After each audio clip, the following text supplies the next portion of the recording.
सुखाए लागे कैलू का ससुर में उपाय सावर गोरिया लागेलू सब से आगे।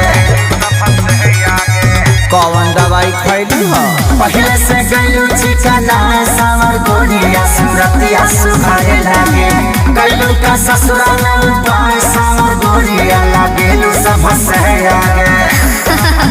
सुन बोलो कि मारे मुस्के